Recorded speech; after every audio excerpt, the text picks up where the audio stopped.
ආයිබෝවන් දුවේ පිතේ සුපුරුදු පරිදි අපි ඔන්න අදත් ආවා O level සිංහල YouTube නාලිකාවට ඔබේ දැනුම ඒ වගේම විභාග අත්වලට ශක්තියක් වෙන්නට. අපි මේ දවස්වල කතා කරන්නේ හරිම රසවත් පාඩම. ඒ තමයි ගුත්තිල කාව්‍ය. ගුත්තිල කාව්‍යයේ මුල් පසුබිම ගැන මම පසුගිය කොටසින් ඔබට ඉදිරිපත් කරා. දැන් ඔබ බලාගෙන ඉන්නවා කවිවල කොහොමද මේ අන්තර්ගතයේ තිබිච්ච දේවල් ඒ වගේම ඔබට තියෙන ගැටලු තැන්. මම කවි ඔක්කොම විග්‍රහ කරන්නේ නෑ දුවේ පුතේ. දැන් ඔබ දන්නවා මේ කවිවල තියෙන විශේෂ දේවල් ටික. නමුත් ඔබට අමතක වෙලා ඇතිනේ කවිවල අන්තර්ගතයේ සමහර දේවල්. අපි ඒ නිසා ඒ ගැන කතා කරමු. ඇයි මේ වීණා වාදනය කරන්න ගුත්තිල මූසිලට සිද්ධ වුණේ? මොකද වීණා වාදනය කරන්නට ගුත්තිල පඬිතුමා තමන්ගේ ගෝලයාවත් රජමාලිගාවට අරගෙන යනවා. ඒ අරගෙන ගියාම එයාටත් යම්කිසි මුදලක් කැපෙනවා ගෝලයට ඒ වගේම ගුරුතුමා වගේ. හැබැයි රජතුමා දවසක් හිතුවා දැන් ගෝලයා දක්ෂයි. ගෝලයා හැබැයි ඉල්ලනවා රජතුමාගෙන් මේ මටත් දෙන්න ගුරුතුමාට වගේ සමවැටුපක්. මොකද මමත් දක්ෂයිනේ. කොච්චර ගෝලයා වුණත් අපි එක තැනක ඉන්න ඕනනේ. නමුත් ඔහුට එහෙම කියනකොට රජතුමා කිව්වා එහෙම බෑ. අපි තරඟයක් තියමු කියලා. හැබැයි මේකට ගුරුතුමාට පොඩ්ඩක් හිත රිදුනා. මොකද රජතුමා හොඳටම දන්නවා මේ ගුත්තිල ගාන්ධර්වයා කොයිතරම් දක්ෂද කියලා.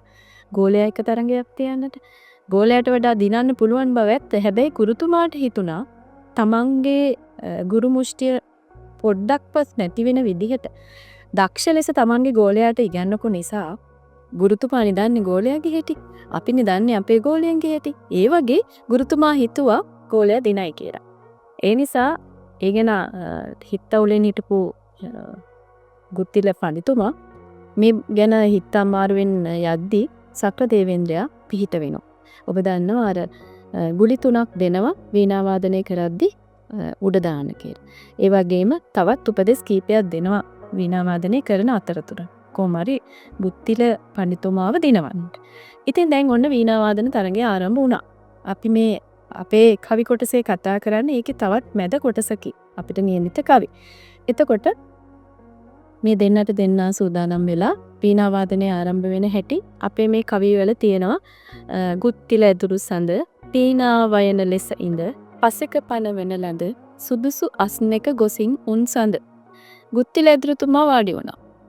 ඒ වගේම මේ වෙලාවේ Taman වීණා වාදනයේට දෙන්න දෙපැත්ත ඉඳගෙන නිවාදනය කරන්නේ. නොදැනම තමා බල සබයට අවුත් නොපැකිල.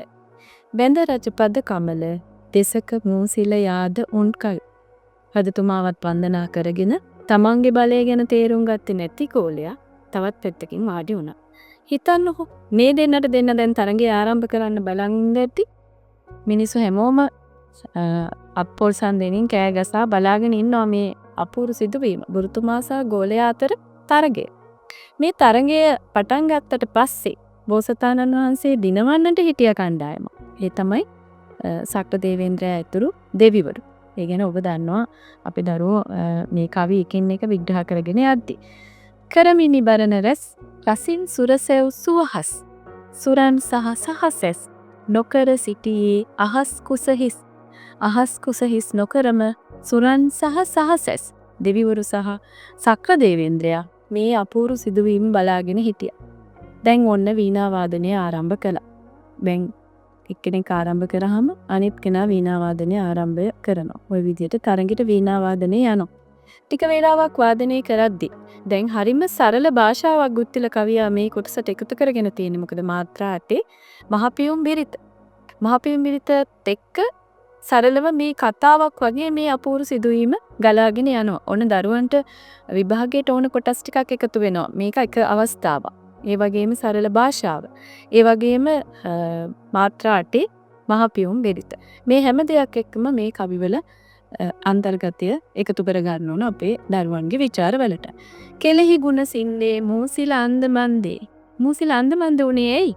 ඊට පෙර තියුණ සිදුවීමක්. මොකද්ද? සක්‍රදේවේන්ද්‍රයා කියනවා මූසිල් ගුත්තිලට වීණාවේ තතක් සිඳවන්නට කියලා. එතකොට වීණාවේ තත් ඔබ දන්නවා වීණාවේ තියෙන තත් එකක් හදනකොට තත් වලින් අඩු වෙනකොට වීණාව ශබ්දය ඇති වෙන්නේ නැහැ.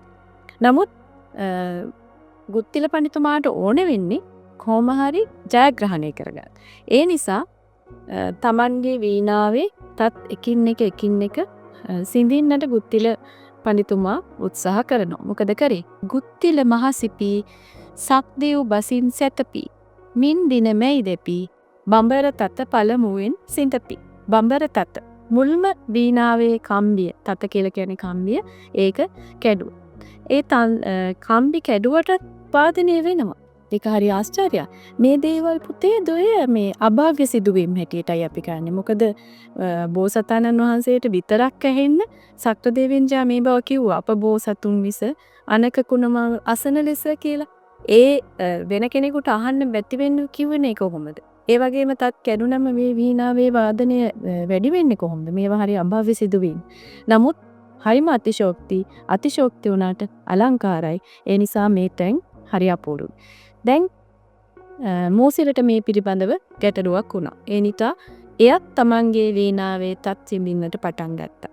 තමන්ගේ ගුරුවරයාගේ වීණාවේ තත් එකින් එක කැඩෙද්දී ඒ පළවෙනි තත, දෙවෙනි තත, තුන්වෙනි තත මේ විදිහට සියලු තත් ගැලවෙද්දී වීණා වාදනය හරිම මිහිරි ලෙස වාදනය වෙනවා. මෝසිල අන්දමන්ද වෙලා දැන් මොකද්ද මේකෙදි වෙන්නේ?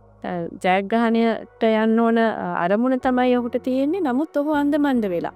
එය කෙලෙහි ගුණ සින්දේ මෝසිල අන්දමන්දේ ජයෙහි ලොබ බැන්දේ තමා වීණා තතද සින්දේ. තමන්ගේ වීණාවේ තත් සිඳින්න පටන් ගත්තා. දැන් හිතන්නකෝ සක්‍රදේවේන්ද්‍රයාගේ ආනුභාවයෙන් ගුත්තිල පඬිතුමාගේ වීණාවේ ශබ්දය රසවත්ව එකින් එක වැඩි වෙමින් ඇහෙද්දී මෝසිලගේ වීණා වාදනය ඇහෙන්නේ නැහැ. එහෙනම් මේක ජයග්‍රහණය කරා ළඟා වෙනවා ගුත්තිල පඬිතුමාගේ වීණා වාදනය. අපි මේ කවිය දක්වා කොටස මෙතන සමහර කවි මම ඔබට ඉදිරිපත් කළේ නෑ. නමුත් අවශ්‍ය තැන් ටිකයි මේ ඔබට පෙන්නලා දුන්නේ අපේ දරුවනේ. අපි ඊළඟ කවි කොටස ගැන තවත් කොටසකින් ඔබ හමුවට ගෙන එනවා. අපි ඊළඟ පාඩමේදී බලමු මහපියොම්බි වෙතට පස්සේ පෙදවිරිත ආශ්‍රය කරගෙන තවත් රසවත් විදියට වැත්තේ හිමියන් මේ වීණා වාදනය නිර්මාණය කරපු හැටි.